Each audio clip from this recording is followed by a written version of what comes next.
Wilshere, Cazorla, Giroud, Giroud again, Jack Wilshere! They're in possession with Henry.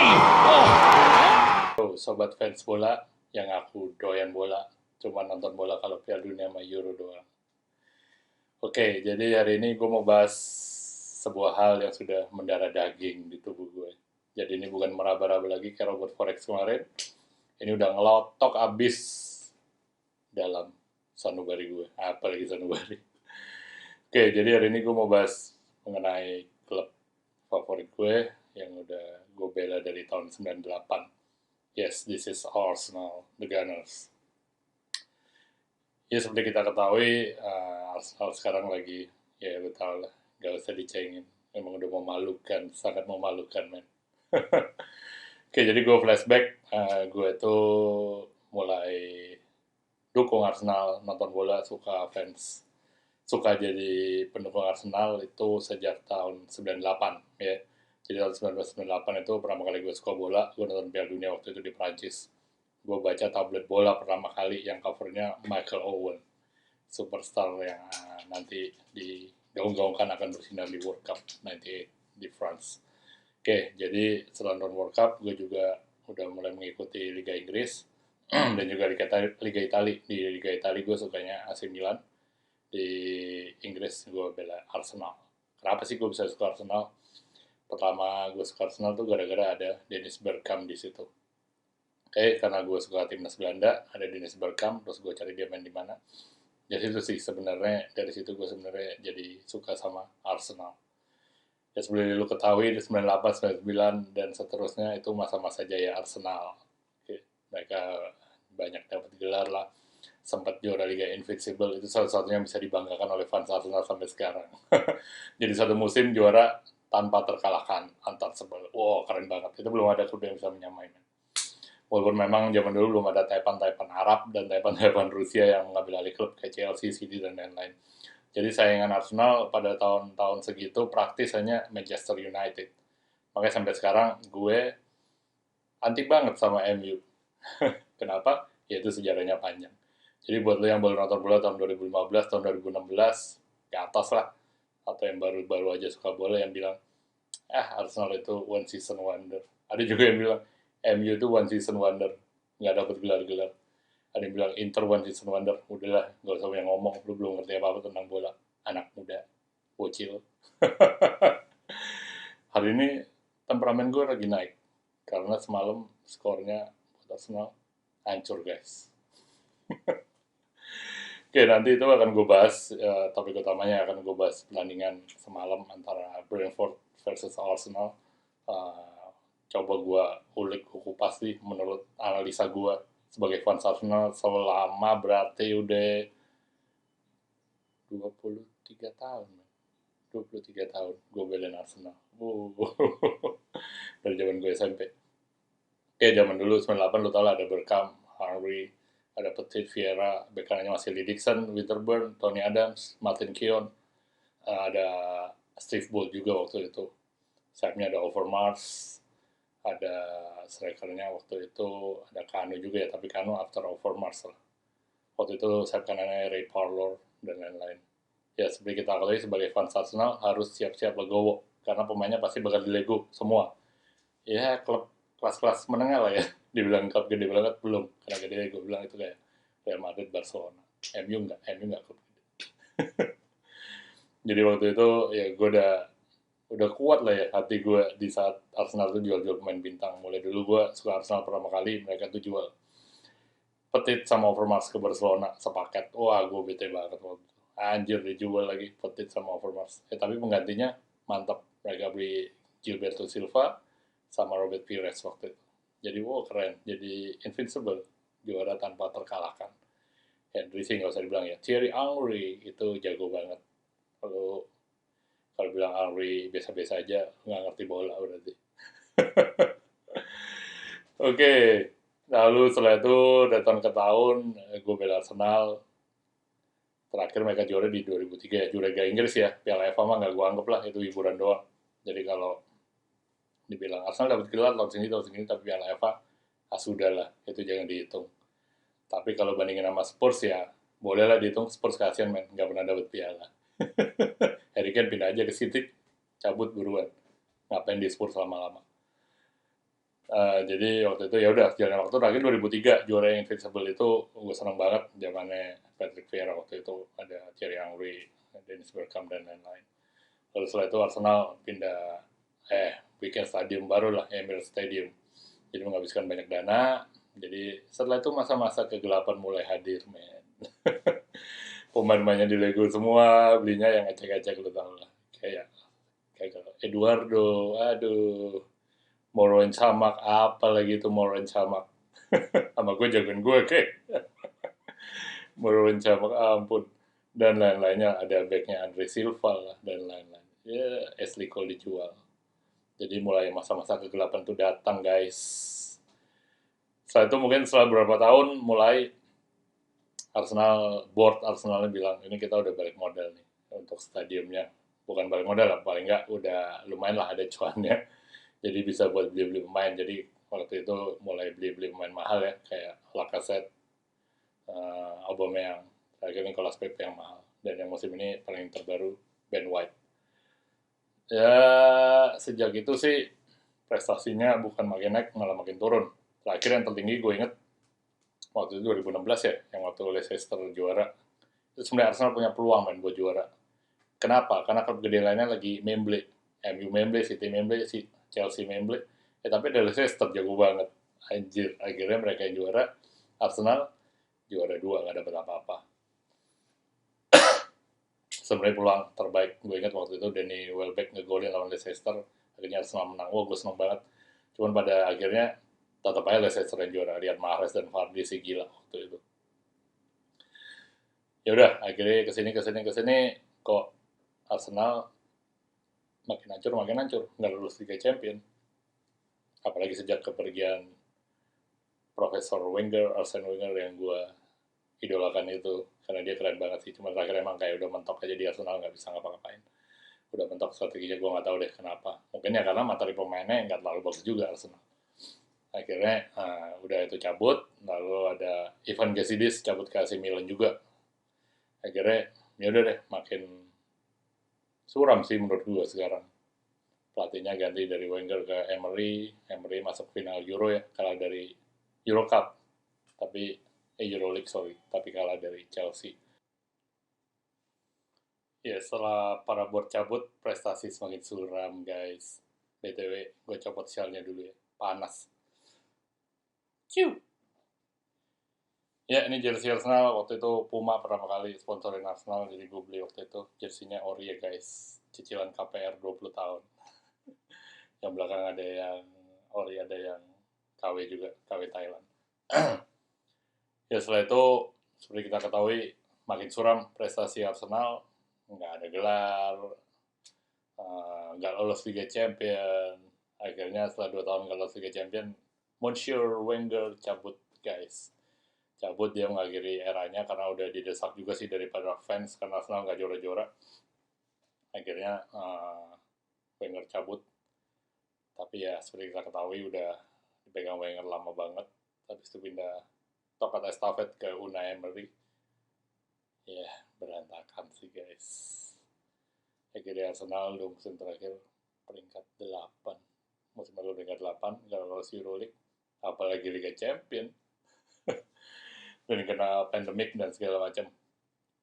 Ya tapi untungnya Liga Inggris itu dapat hak share yang cukup tinggi, paling tinggi deh dibandingin liga-liga lainnya, dibanding Serie A, Ligue 1, Bundesliga, dan juga Liga Spanyol. Jadi klub Inggris itu masih kebantu uangnya dari situ walaupun ada pandemik. Even kemarin Gunnersaurus yang maskotnya Arsenal tuh, yang dinosaurus, sempat diberhentikan sama Arsenal, akhirnya dipekerjakan lagi sih.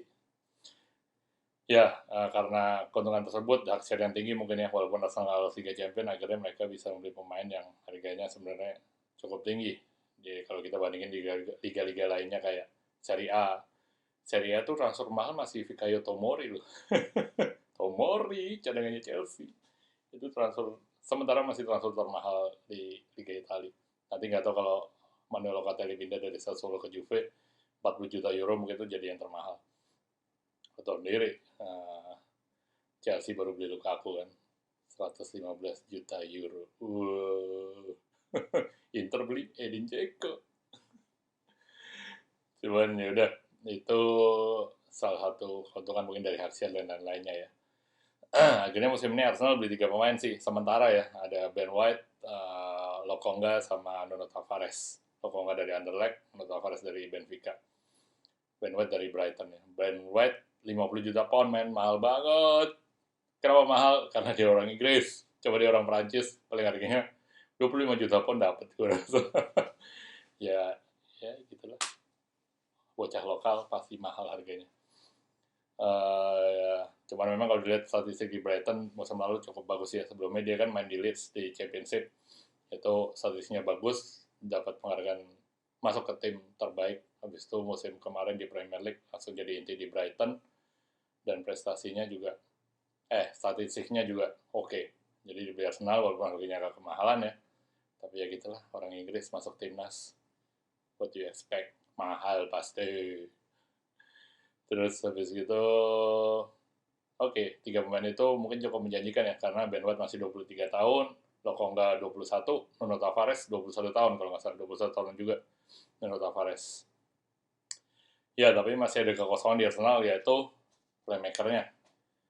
Arsenal masih belum punya playmaker karena Martin Odegaard kan udah balik setelah dipinjam dari Real Madrid. Akhirnya dia balik ke Madrid. Musim ini pun nggak tahu.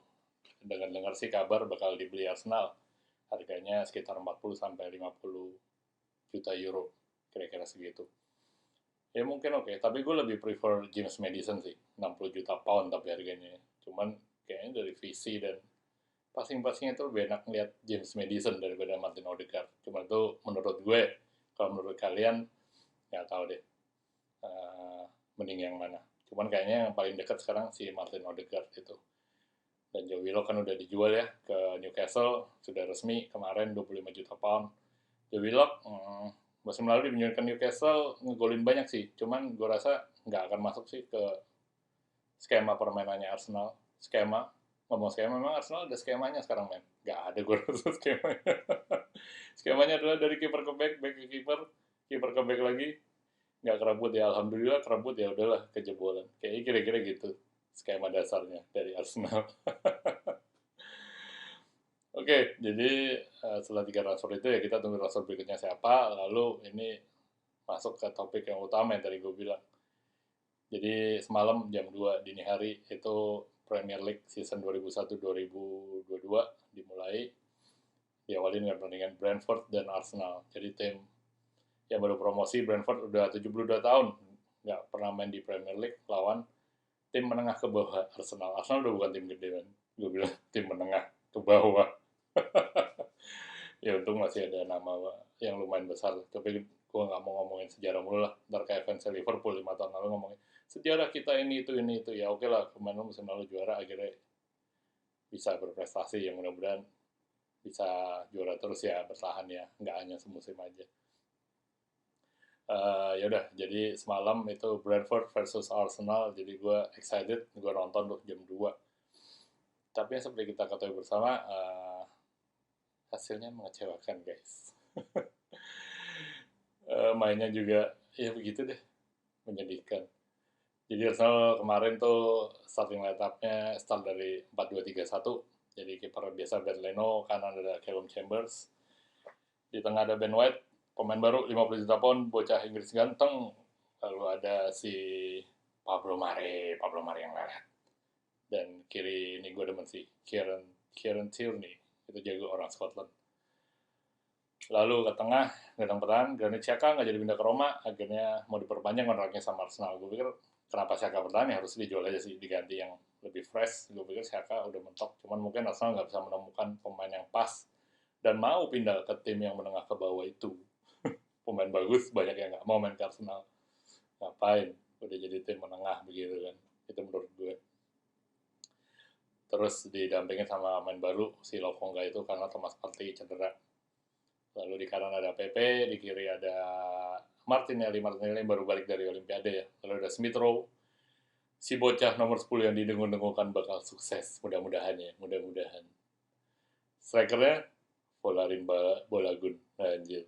Sebenarnya sebelum pertandingan gue agak concern juga sih karena Arsenal nggak bawa striker, main strikernya cedera semua, sakit sih katanya sakit. Jadi Aubameyang, Lacazette sama even striker ketiga Eddie Nketiah juga sakit men. Gue nggak tahu sakit apa. Illness. Gue ngerti sih sakit apa mereka barengan, apa makan barengan di mana kali gue nggak tahu, main ceret atau apalah, intinya nggak ada tukang jebol gawang yang dibuat sama kemarin. Jadi Bolagun ya masih muda lah, 20 tahun, prospek sih cuman belum.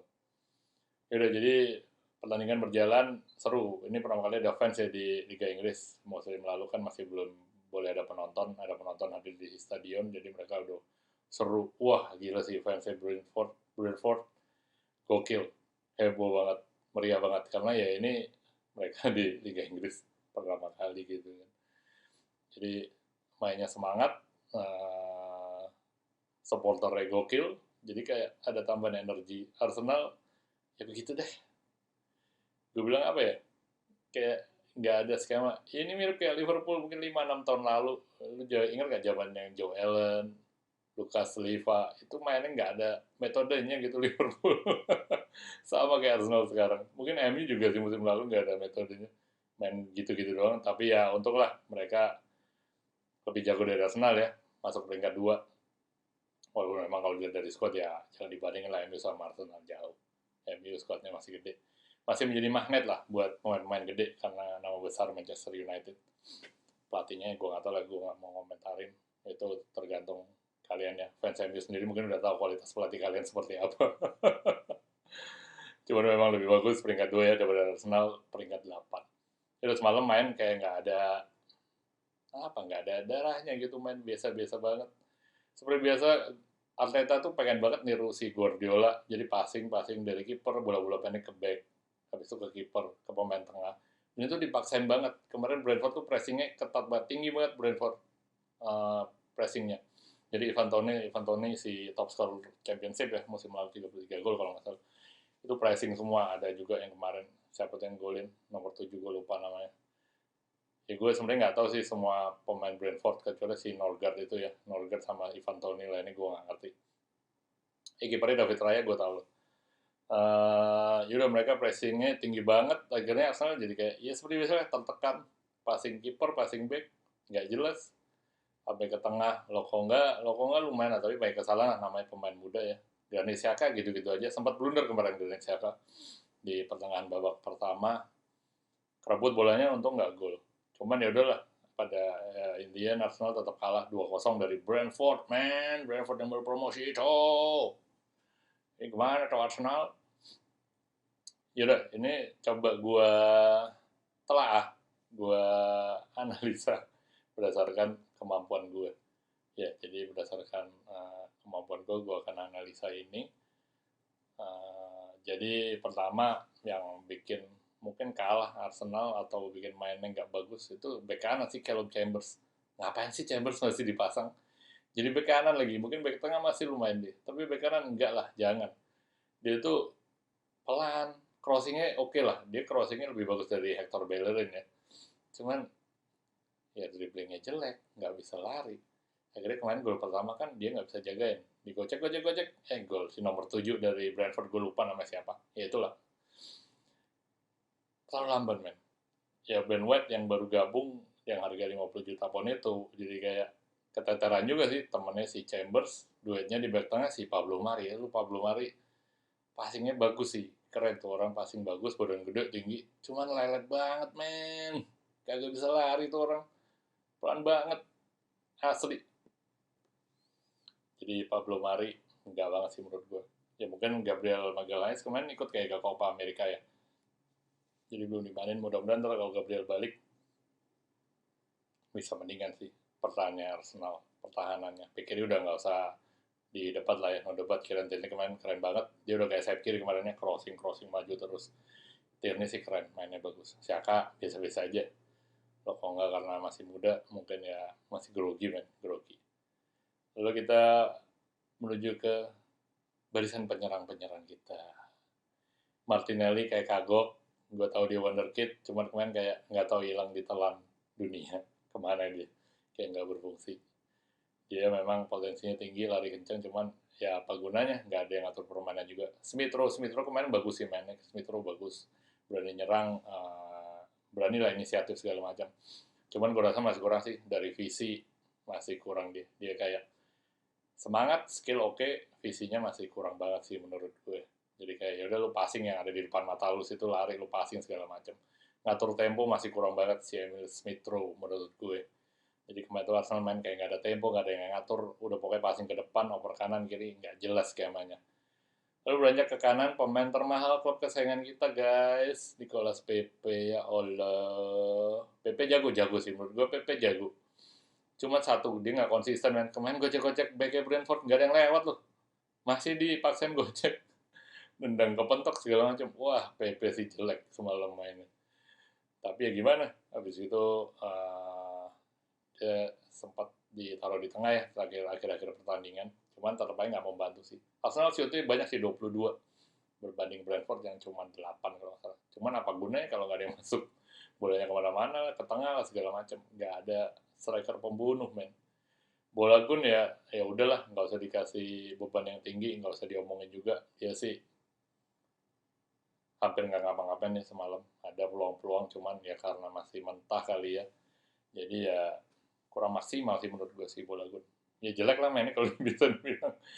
Lalu babak kedua si Reece Nelson masuk, lalu ada Nuno Tavares masuk juga. Lalu semalam itu siapa lagi yang masuk ya? Lupa gue. Itulah, cuman kayak nggak merubah jalannya pertandingan sih. Jadi ya udahlah, Brentford sudah kadung gol.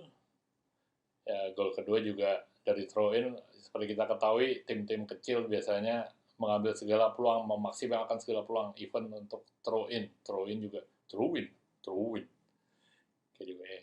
Throw in mereka manfaatkan, oper ke dalam kotak penalti, Brad Leno dipegangin sama pemainnya Brentford nggak tahu siapa, tapi Leno juga kayak cengok aja, pasar aja dipegangin, kayak peluk aku, tidak apa, gol, si Norgard golin. Ya begitulah. Jadi apa ya, salah siapa ya? Ya mungkin Edu salah juga, beli pemain nggak tepat, walaupun prospek bagus, harga oke, cuman kayak kurang tepat kali ya si Edu. Si Ivan Gazidis cabut mungkin berasa juga ya, Milan dipegang Gazidis jadi lumayan loh. Oh ya Gazidis kena sakit ya, cancer, mudah-mudahan cepat sembuh om. Milan dipegang dia jadi lumayan lah, walaupun kita tahu kan Milan nggak punya duit, jadi dapat pemain ini itu masih lumayan. Lalu Arsenal ditinggal Gazidis, kayak nggak tahu deh, jadi kurang greget kayaknya.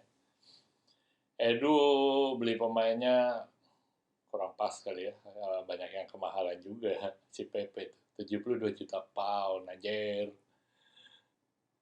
Ben White kita lihat lah, 72 juta pound tuh nambah dikit dapat Jadon Sancho.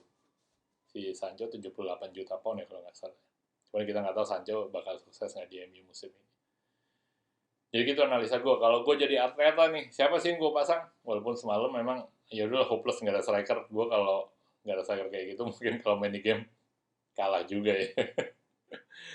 Tapi yang gue concern banget tuh Callum Chambers, ngapain sih lu pasang? Dia pertahanannya bagus sih, gue tahu. Tapi lu lawan Brentford, bisa lah pasang back yang bisa lebih jago menyerang. Itu ada Maitland Niles di cadangan. Itu oke loh Maitland Niles. Lari cepat, crossingnya bagus, kontrol bolanya keren. Tackle oke lah jagoan Chambers, cuman ya udahlah. Maitland Niles bisa membantu penyerangan, bantuin si Pepe yang kemarin kayak mati kutu nggak ada yang bantuin. Bellerin ya mungkin memang Bellerin udah mentok ya, memang saatnya dijual. Oke, ya mungkin nextnya kayak Lacazette itu dijual aja lah, ngapain sih lu kakap-kakap. Gue juga bingung, kadang-kadang Lacazette jadiin striker utama, Aubameyang lu taruh kiri lagi, jadiin striker woi. Aubameyang itu jago banget jadi striker, jangan jadiin striker kiri. Cuman ya udah lo yang mengerti kondisi lah Arteta, cuman ya kita mohon sebagai fans Arsenal, gue udah menunggu gelar Liga Inggris 18 tahun lamanya, dari zaman gue masih virgin sampai udah punya anak men. Jadi ya ini momen yang panjang banget. Mudah-mudahan sih nextnya bisa dapat pemain yang tepat. Mudah-mudahan Odegaard ini bisa dibeli jadi pemain yang tepat. Arsenal juga mungkin uangnya udah mulai habis, pemain-pemain yang dijual nggak ada yang laku ya. Bellerin nggak laku, akhirnya Inter beli Dumfries dari PSV. Lalu Lacazette juga dijual, gak ada yang mau beli, mungkin karena kemahalan. Tapi padahal dijualnya cuma 20 juta apa ya, anjir murah banget. Emang gak guna sih udah. Aubameyang terakhir gue baca katanya Arteta will listen any offers for Aubameyang. Jadi kalau dia mau nawar Aubameyang, kayaknya sih mau dijual. Ya udah lu beli siapa kayak Lautaro itu dibeli deh, biar Inter makin habis semua. Ya gue rasa udah mentok sih. Lu harus butuh playmaker, Bukayo Saka oke dikasih kesempatan. Oh ya kemarin Saka masuk di babak kedua, itu lumayan hidup sih permainan. Jadi ada semangat-semangatnya lah. Daripada Martinelli lemas banget semalam. Ya mungkin Thomas Partey kalau udah sembuh, mungkin bisa membawa perubahan. Ya intinya sih guys, kalau banyak yang bilang semalam kan banyak banget tagline Arteta out. Entahlah ya, mungkin iya benar juga sih. Lu untuk membangun sebuah tim juara harus cari pelatih berkualitas dulu sih. Inter pakai Conte langsung juara. Chelsea Thomas Tuchel langsung juara. Buktinya pegang Lampard biasa-biasa aja. MU mungkin kalau dipegang Conte langsung juara kali ya. Kalau bukan si Ole yang ngelatih.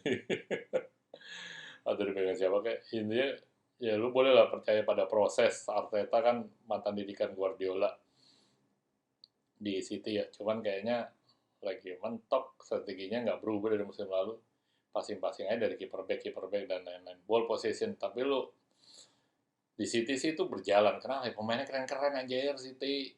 Arsenal pemainnya nggak bisa lu bandingin sama City.